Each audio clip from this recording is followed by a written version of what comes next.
Allez, bonjour à tous, j'espère que vous allez bien. Aujourd'hui, analyse du marché, j'ai noté le programme. Aujourd'hui, ce que je vous propose, c'est une analyse de BTC et Ether assez rapidement. Et ensuite, on va se concentrer sur la tokenomics de Bera et le Proof of Liquidity. Bera Chain, c'est une blockchain de couche 1 qui est sortie assez récemment, qui fait un peu parler d'elle. Donc, on va évoquer le sujet, une analyse de 3 altcoins que vous m'avez demandé d'analyser. Et ensuite, on va répondre à 2 questions assez intéressantes que vous m'avez demandé également. Le but, c'est pas juste de faire une analyse dans chacune de mes vidéos. Alors les gens le savent qui me suivent depuis un long moment, hein, mais les nouveaux qui me découvrent récemment, c'est également de vous partager de la valeur, que vous soyez meilleur chaque jour. C'est comme ça que moi je vois les choses. Mon but, c'est pas juste de vous dire je fais ça, ok Bitcoin, on est sur support et j'en passe. C'est vraiment de vous apporter et de vous partager les connaissances, les compétences que j'ai acquises.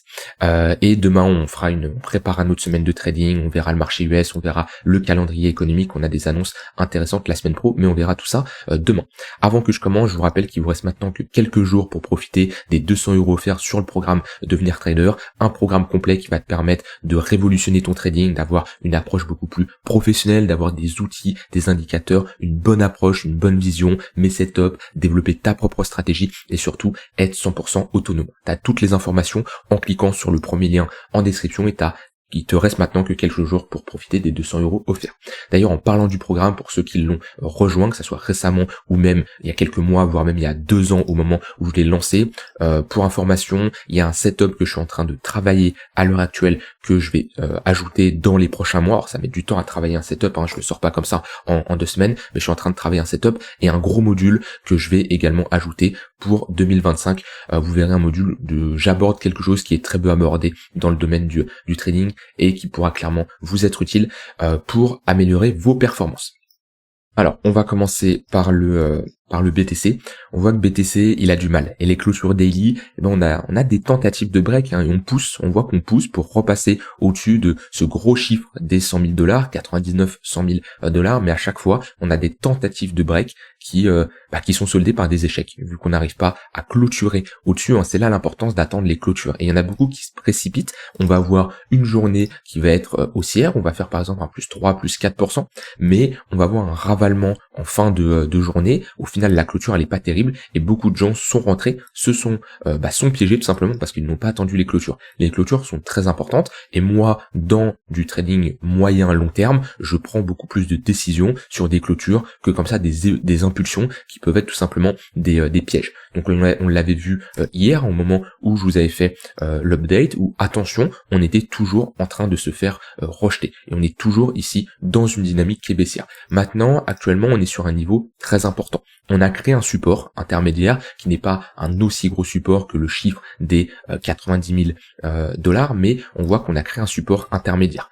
On le voit ici, déjà, on a eu cette pattern de retournement ici, structure en W, qui nous a permis d'avoir ce rebond. Et on a formé ici un range avec une borne vers les 99 000 $ et une borne basse vers les 96 000, 95 500 $.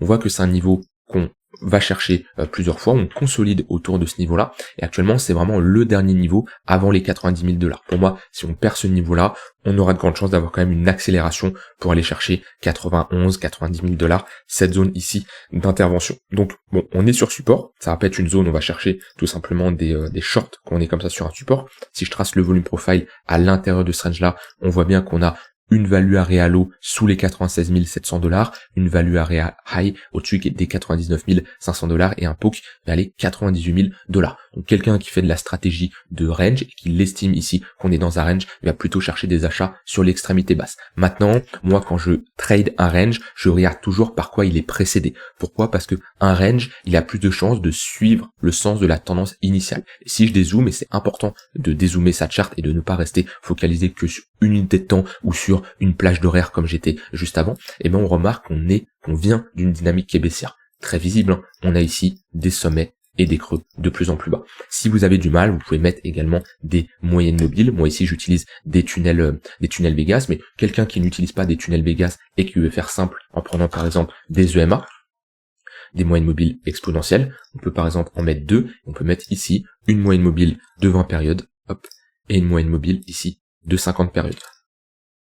Et on se rend compte tout simplement qu'on a des moyennes mobiles qui sont baissières, que ce soit sur du 1 heure, que ce soit même ici, hop, si ça veut bien charger sur du 4 heures. Donc à partir de ça, on peut partir du principe que la dynamique est baissière. Et quand on est dans un range, moi je trouve que c'est plus intéressant de chercher des shorts sur la borne haute quand on est précédé par une dynamique baissière. On aura plus de chances d'avoir un rejet plutôt que de chercher des achats sur la borne basse. Oui, dans un range, on cherche des achats sur la borne basse, mais vu qu'on est précédé par une dynamique qui est baissière, on a plus de chances de break ce niveau par le bas. Donc si vraiment je résume, un range, on regarde par quoi il est précédé. Précédé par une dynamique haussière, je préfère chercher des longues sur la borne basse et ne rien faire sur la borne haute, ou alors prendre des TP si j'ai longue la borne basse.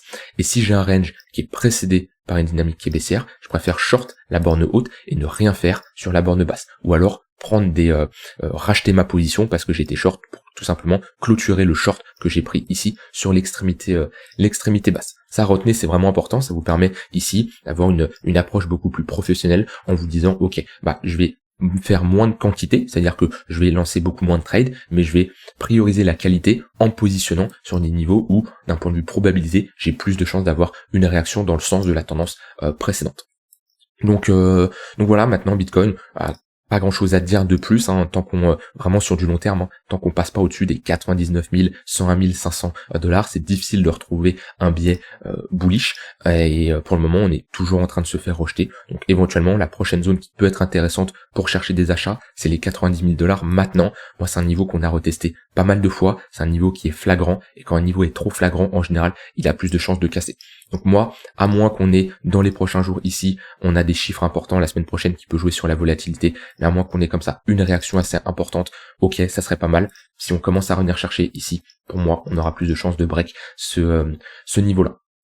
Maintenant, on est le week-end. Le week-end en général, faible volatilité, et comme d'habitude, c'est souvent le lundi où on a des gros mouvements. Si je prends les derniers lundis, voilà, ici, on a eu une grosse baisse suivie d'une bonne impulsion haussière. Si je prends ensuite le précédent lundi, on a eu ici une forte baisse, moins 5%, les altcoins ont pris cher. Le lundi ici, on a eu une forte impulsion à la hausse, on a fait un nouvel ATH, on voit que souvent, voilà, pareil là, lundi 13 janvier, forte baisse. Les lundis sont c'est souvent la journée la plus volatile de la semaine, donc ça va être vraiment à surveiller, soyez prudents ce lundi-là. Maintenant, si on va chercher les 90 000 $ et qu'on break, je vous reparle de mes targets long terme. Pour moi, un Bitcoin qui vient combler sa zone d'imbalance ici, ce trou dans le volume profile. Si je mets un volume profile depuis le point le plus bas, ici on voit qu'on a un gros déséquilibre à ce niveau-là, ça peut être une zone à venir combler, et pour moi, ne pas réintégrer les 72 000 $, ça serait plutôt pas mal pour conserver ici une dynamique vraiment long terme avec des gros creux de plus en plus haut. Si on réintègre ici, pour moi c'est pour aller chercher ensuite 50 000 $. Donc je vous l'ai déjà partagé sur Bitcoin, je ne suis pas acheteur depuis un long moment sur Bitcoin parce que j'en ai accumulé à un prix moyen de 25 000 $, ça ne m'intéresse pas d'en acheter ici. Par contre, si on revient chercher 72 000 $, 50 000 $, je serai acheteur parce que déjà d'un point de vue action du prix, c'est des bons niveaux. D'un point de vue retracement de Fibonacci, c'est également des bons niveaux. 0,382, 0,618. Je n'anticipe jamais. Je ne sais pas si on reviendra chercher ces niveaux-là. Ça me refait penser ce que je vous dis ici à ce que j'avais partagé à l'époque où on était à ce niveau-là.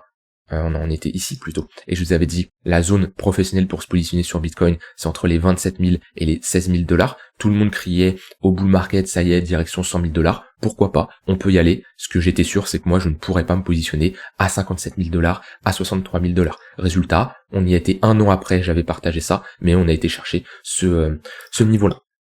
Voilà pour Bitcoin, et sinon sur du court terme pour le moment, on a le tunnel 5 minutes qui est en train de lead la tendance baissière, ce qui serait bien pour avoir une reprise sur l'intraday, break le tunnel 5 minutes, dans ce cas-là on aurait de grandes chances d'aller chercher le 15 minutes. D'ailleurs si on y va, on a une bonne confluence ici, entre le 15 minutes et l'action du prix, on serait sur un niveau de résistance, ça pourrait être tout simplement une bonne zone pour chercher des shorts.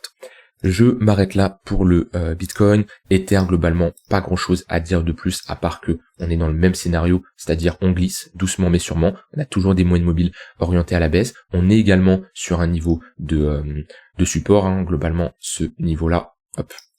On voit que c'est un niveau qu'on travaille, plus faible Ether que Bitcoin actuellement, mais voilà, pareil, une dynamique qui est baissière, et exactement ce que je vous disais, quand on est comme ça, dans une configuration où on est dans un range précédé par une dynamique baissière, vaut mieux chercher des shorts sur l'extrémité haute. Donc le niveau des 2800 $, c'est une bonne zone pour chercher à se positionner pour faire la continuation de tendance. On est dans un range, on regarde par quoi on est précédé et on cherche plutôt des shorts sur l'extrémité haute. Actuellement, je vais pas chercher des shorts comme ça quand on est sur un niveau de support. De la même manière, on met un volume profile, hop, on regarde, voilà, on est sous la value area low, donc c'est plutôt une zone où potentiellement on peut chercher des achats. Maintenant, on fait un peu de la contre-tendance parce que on a des moyennes mobiles qui sont orientés à la baisse.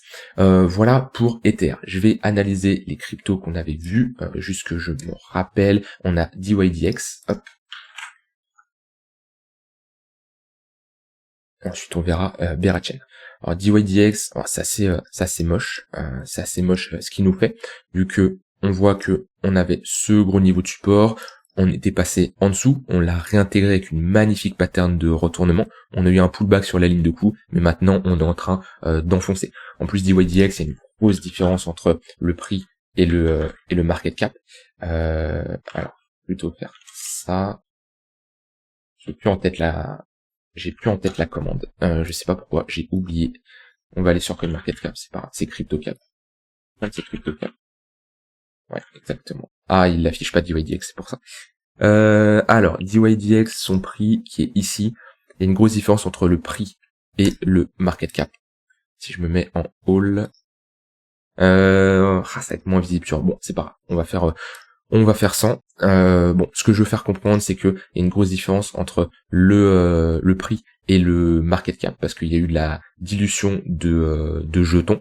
Donc l'évolution du prix a été totalement différente à l'évolution du market cap. De toute façon, on le voit bien. Ici, on avait un sommet à 4,3 $, ici un sommet à 2,6 $. Donc on va dire qu'on était à peu près à un x2 de faire un nouveau sommet, alors que sur le market cap, on voit bien que là on est à 1,7 milliard et ici on est à globalement 2 milliards. Donc déjà il y a eu de la dilution là-dessus, mais sans parler ici de dilution et de market cap, on est en train d'enfoncer. Et ça reste assez bearish. Là-dessus, on peut pas dire le contraire à partir du moment où on a de l'installation et on est en train de faire un all-time low, hein. C'est-à-dire que on est en train de casser ici la structure. Dites-vous, des cryptos, je parle pas que de DYDX, mais des cryptos de manière générale et des charts de manière générale, quand on a comme ça des cassures de structure et qu'on fait des all-time low, à moins d'avoir une réintégration assez rapide, comme par exemple on a pu avoir sur Chainlink. Chainlink, on voit bien ici la réintégration qui est assez rapide, c'est-à-dire on break très rapidement, on réintègre, ça ok, c'est bullish. Par contre, si on commence à avoir de l'installation, c'est pas bullish et là il faudra un moment pour poser un bottom. Donc maintenant ça dépend de comment vous vous positionnez sur ce genre de projet. Déjà si vous cherchez des achats, moi le meilleur conseil que je peux vous donner c'est de patienter, d'avoir des structures de retournement comme on a posé ici. Mine de rien après cette structure, au moment où on la break, on a quand même fait ici un x2, donc ce qui vous permet d'avoir une entrée professionnelle et au moins de sécuriser une partie après un x2. Donc je vous recommande clairement d'attendre une pattern de retournement. Je ne sais pas si elle va arriver ici, je ne sais pas si on va réintégrer et elle va arriver ici, j'en ai aucune idée, mais ce que je veux vous faire comprendre c'est patienter et attendez cette pattern de retournement pour avoir déjà une zone d'entrée beaucoup plus optimale. Maintenant si vous êtes positionné, je veux pas vous influencer, ça c'est à vous de voir en fonction de votre stratégie de base. Si vous avez décidé d'avoir une invalidation sous la structure, respectez votre plan, c'est-à-dire si vous vous êtes dit ok, si DYDX fait un all-time low, je clôture ma position en perte parce que je ne veux pas hold une crypto qui fait un all-time low, respectez votre plan. Maintenant, si vous vous êtes dit, ouais, DYDX, c'est un projet exceptionnel, je crois en lui, pour moi, il aura le potentiel de remonter chercher les 4 $, vous pouvez hold. Ça dépend bien sûr de votre stratégie, de votre vision et de votre capacité à encaisser une baisse. Certains vont pouvoir accepter de prendre un moins 80%, comme d'autres ne vont pas en être capables. Ça dépend de vous, de votre expérience, de votre capital, de votre stratégie, et j'en passe. Mais pour le moment, non, c'est une charte qui est vraiment pas terrible.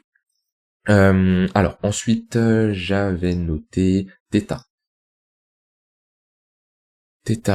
sur Binance.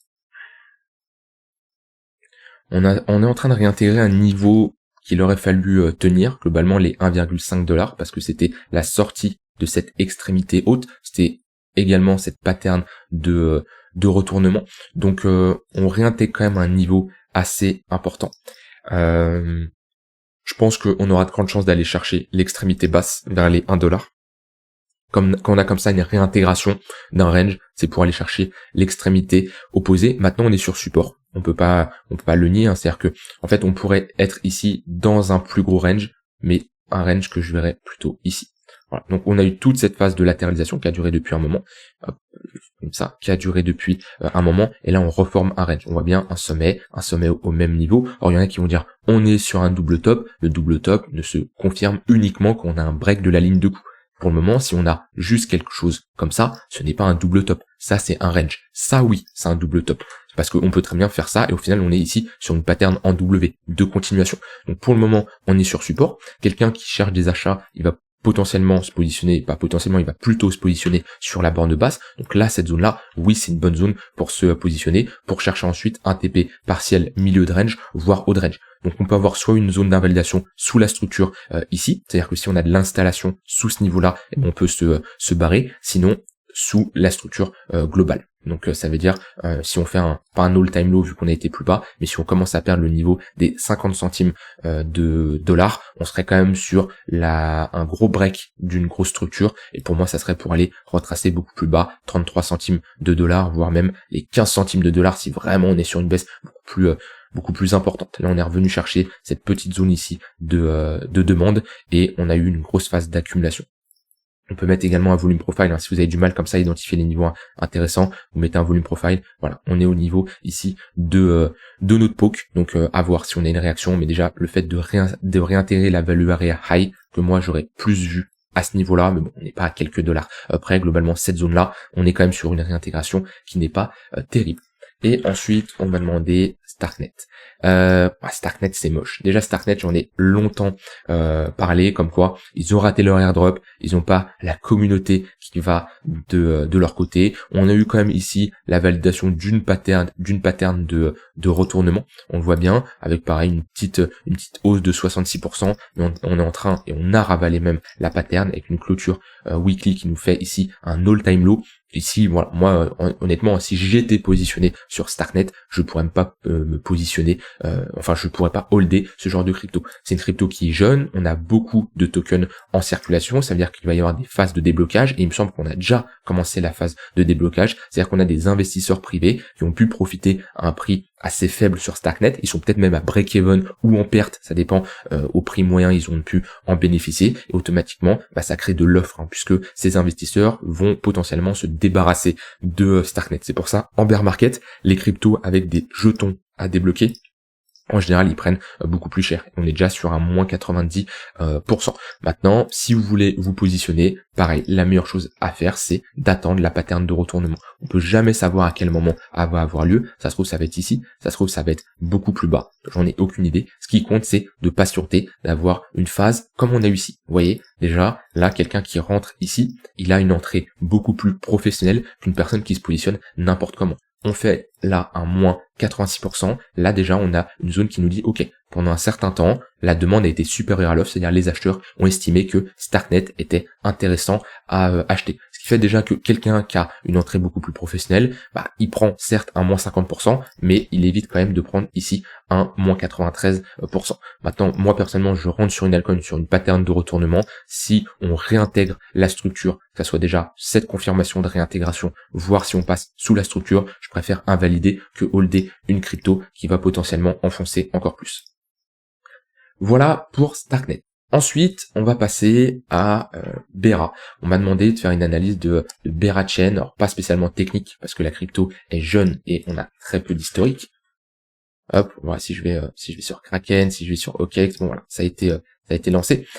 Déjà la technique, on en reparlera à la fin. Bera, c'est quoi? C'est tout simplement une blockchain de couche 1 qui a été conçue pour la finance décentralisée et qui introduit un mécanisme assez innovant appelé le Proof of Liquidity, le POL.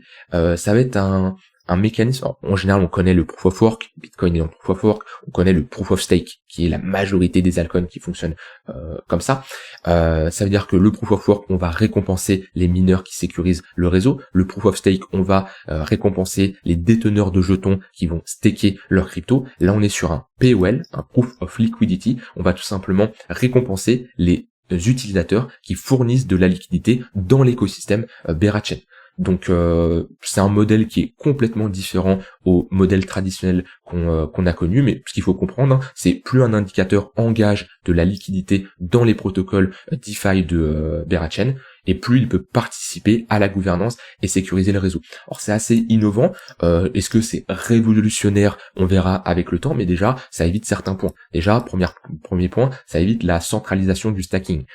Contrairement au Proof of Stake, où les gros validateurs, ils vont accumuler du pouvoir. Ici, le POL récompense ceux qui soutiennent réellement l'écosystème DeFi, parce qu'on peut détenir par exemple l'Ethereum et d'autres cryptos. On peut être détenteur d'énormément de jetons, participer à la gouvernance, mais sans être actif. Et c'est là l'avantage du Proof of Liquidity. Ça incite également l'apport de liquidité. Donc le réseau devient plus performant parce que les utilisateurs non pas seulement des validateurs, mais aussi des fournisseurs de liquidité.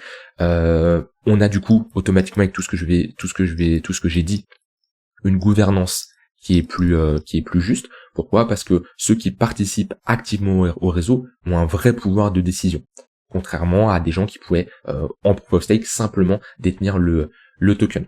Donc voilà, tout ça c'est des points assez importants qui sont révolutionnaires, on le verra avec le temps. En tout cas, c'est assez innovant. Maintenant, on m'a demandé de faire une analyse de la token mix, puisque ici on a un projet qui s'est lancé, on a automatiquement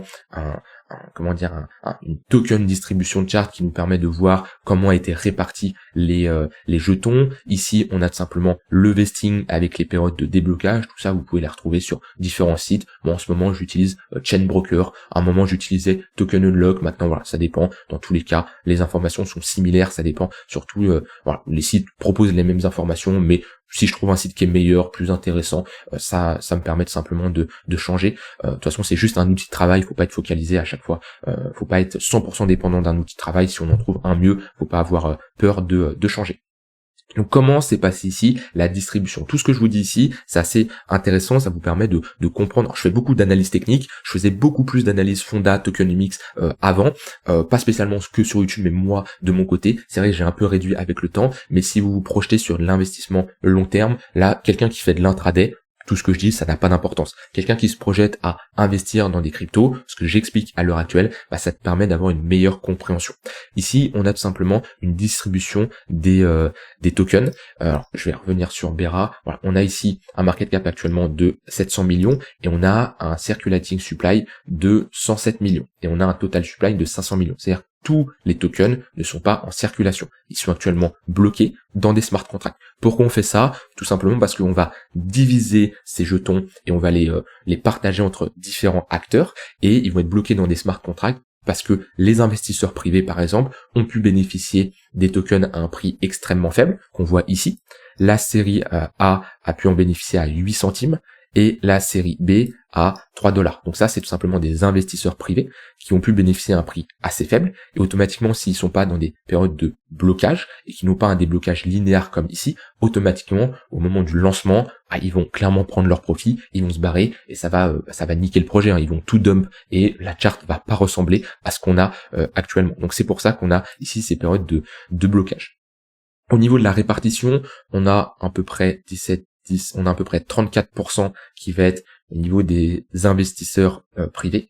Donc c'est assez correct, sachant que j'ai déjà vu des distributions comme ça à 40-50% pour les investisseurs privés. Alors, de toute façon, c'est fini, les lancements justes comme il y a pu y avoir dans les précédentes années, même que ça soit 2017, 2018, c'est terminé. Maintenant, il y a les investisseurs privés qui mangent quand même pas mal, faut faire avec. On a ensuite 16,8%, donc les investisseurs privés, c'est l'allocation qui est destinée aux investisseurs qui ont financé le projet lors des levées de fonds initiales. Donc ils prennent un risque beaucoup plus important, c'est normal qu'ils puissent avoir une récompense. Ensuite, on a ici 16,8% qui sont adressés à l'équipe fondatrice et aux conseillers, donc c'est pour les récompenser et les motiver sur le long terme. On va avoir 15,8% qui va être le airdrop, donc c'est des distributions de tokens aux utilisateurs, hein. Ça permet de promouvoir l'adoption et renforcer la communauté. On va avoir les incentives, c'est tout simplement les récompenses qui vont être destiné à encourager l'activité sur le réseau, pour fournir de la liquidité, utiliser les applications DeFi et j'en passe. Et on va voir les 20% sur l'écosystème, donc ça c'est des fonds qui vont être alloués au développement à long terme, ça peut être les partenariats, le marketing, la recherche, pour la croissance. Donc moi je trouve que la répartition est plutôt correcte. J'ai déjà vu des meilleures répartitions, mais ça ne me surprend pas, je trouve qu'on a une bonne répartition. Maintenant ici, au niveau de la distribution des jetons, on voit pendant un an, on va garder cette supply de 100 millions. En général, c'est toujours classique, on a une période pendant un an où les investisseurs privés ont leurs jetons qui sont bloqués, la team également. Ce qu'il faut faire attention, c'est quand on s'approche de cette phase de déblocage, comme je dis, on a ici des investisseurs privés qui ont pu en profiter à 3 dollars et à 8 centimes, enfin 80 centimes de dollars. Si on regarde le prix actuellement, on a une partie des investisseurs qui sont toujours à x2, ceux qui ont pu bénéficier à 3 dollars, et ceux qui ont pu en bénéficier à 80 centimes, ils sont déjà ici sur un x8. Donc mettez-vous à leur place. Est-ce que au moment où vous avez vos jetons qui sont débloqués, est-ce que après un x8, vous prenez vos profits? Pas spécialement tout, mais oui, vous sécurisez une partie de vos profits. Donc ça, c'est quelque chose à prendre en compte.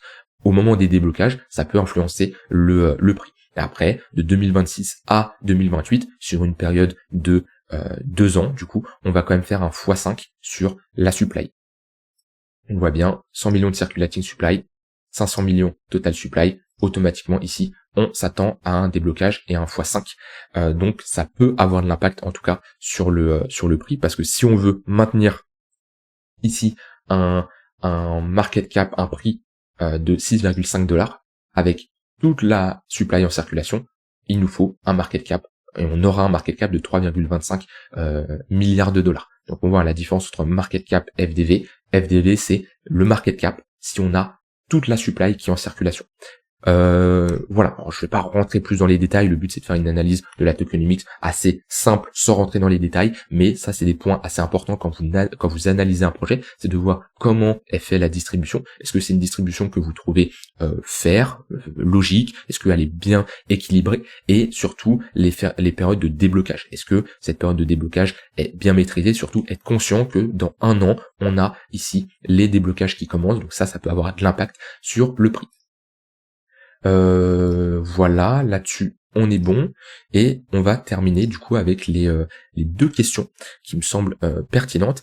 J'ai eu un message qui m'a fait tilter, je me suis dit il faudrait que je reparle également. Salut Nico, je me suis hedgé en 5% de cash, qu'est-ce que l'on devient serein d'un coup? Si grosse baisse, j'ai du cash, si ça repart, j'ai le temps de rentrer sur des projets avec du momentum.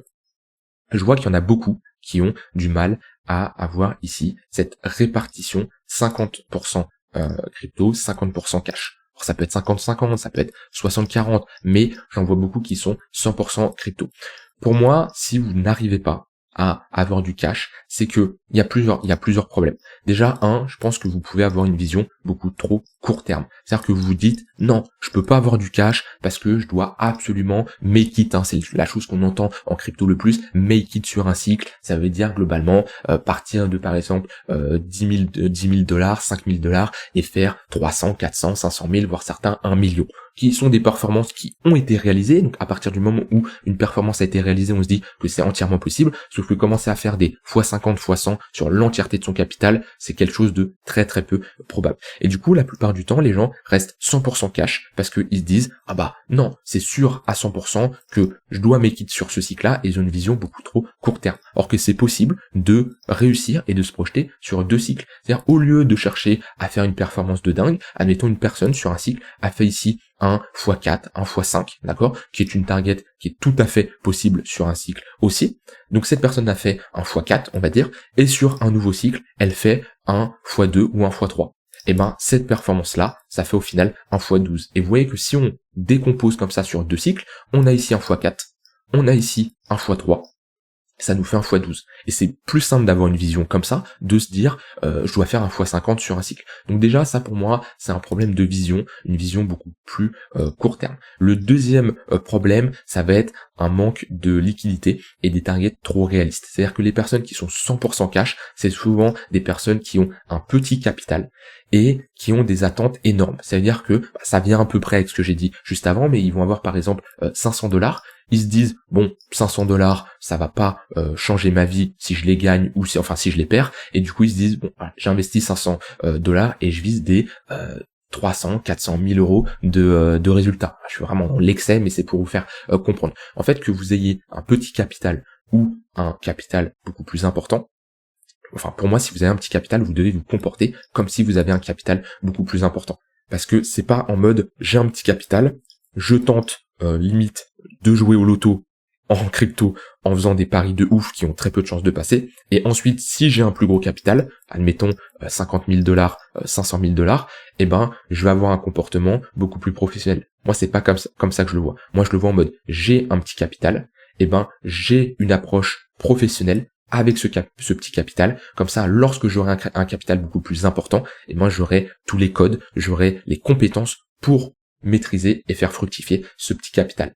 Et ça passe par avoir une bonne exposition. Et avoir une exposition 100% crypto, pour moi, c'est une erreur. Et de toute façon, voilà, on le voit ici, j'en parle de plus en plus de cette exposition, j'en vois beaucoup qui répartissent beaucoup mieux leur répartition, et quand je vois ce genre de message, j'ai 50% de cash, qu'est-ce qu'on devient serein d'un coup? C'est normal, on a cette flexibilité de pouvoir se positionner. Et faut pas croire que si le marché monte, il y en a qui vont se dire, ah oui, mais regarde, le marché monte, il a 50% cash. Sauf que cette personne-là a 50% de son portefeuille en crypto, et croyez-moi que si le marché repart et fait un x2, un x3, il va avoir une bonne performance sur ces 50% crypto, et rien n'empêche de se positionner, comme il l'a dit, à nouveau, si on a une reprise. Donc ça, c'était le premier point que je voulais aborder. Et le dernier point, je l'ai eu en message privé, mais je voulais en partager ici. Est-ce que je trade les cryptos en bear market? Parce qu'on m'a partagé, on m'a dit oui, les cryptos, si on est en bear market, ça va être ennuyant, on va se faire chier, etc. Alors moi déjà, je pense qu'on n'aura plus jamais ce genre de phase très lente qu'on a eu sur Bitcoin où il se passe pas grand chose, un gros bear market, même à l'intérieur d'un bear market, on peut avoir des opportunités, hein, parce que là le Bitcoin il fait quand même un x3, x4, donc il y a quand même des opportunités, mais je pense pas qu'on aura des bear market de 3-4 ans, aussi longtemps qu'il y a eu auparavant. On le voit bien, le bear market était beaucoup plus court ici en 2022, vu qu'on a fait carrément un ATH avant la levée. Donc déjà je pense que les cycles sont un peu plus courts, et on le voit, on le témoigne le dernier bear market, et même pendant un cycle baissier, il peut y avoir des opportunités, que ça soit déjà sur quelqu'un qui trade sur l'intraday, comme moi, je peux avoir des opportunités sur Bitcoin, sur Ether, sur les altcoins, et j'en passe, parce que je peux très bien chercher des shorts sur du court moyen terme, et même dans une dynamique baissière, on peut avoir des phases de retracement où il y a de quoi en profiter. Or c'est sûr que c'est beaucoup plus plaisant de trader un bull market et de faire de la continuation de tendance quand on a un fort momentum, mais rien n'empêche d'avoir des opportunités. Et également, je ne cherche pas à me spécialiser à trader partout. Il y en a, ils vont trader le forex, ils vont trader les cryptos, ils vont trader les devises, et j'en passe. Pour moi, être dans du trading de toutes les paires, tous les secteurs, c'est une erreur. Je préfère me focaliser, me spécialiser dans un domaine, aller peut-être 2 domaines grand maximum, que commencer à trader partout. Parce que trop d'informations, c'est compliqué à suivre, et je préfère être expert dans un domaine que plutôt être moyen bon partout, surtout en trading. Donc voilà, moi je préfère vous partager là-dessus que on peut rentrer en bear market, je continuerai à vous faire des vidéos en crypto, je vais pas commencer à vous dire bah j'arrête la crypto, je passe sur les actions ou je ne sais pas quoi. Pour moi ici c'est le domaine où je suis le plus bon, où j'ai le plus de compétences. Rien ne m'empêche plus tard, si ça ne me passionne moins, d'aller ailleurs. Ça c'est totalement différent, mais pour le moment les cryptos continuent de me passionner, donc je continuerai à trader, à vous faire des updates, et j'en passe. Voilà, j'ai répondu aux questions, j'ai fait une vidéo assez complète, j'ai dit tout ce que je voulais vous dire. Je vous souhaite une bonne fin de journée. Si vous voulez aller plus loin, avoir une vraie stratégie, apprendre à trader efficacement, tu as toutes les informations en cliquant sur le premier lien en description. Je te rappelle, il te reste que quelques jours pour profiter des 200 € offerts. Je te souhaite une bonne fin de journée et je te dis à demain, bye bye.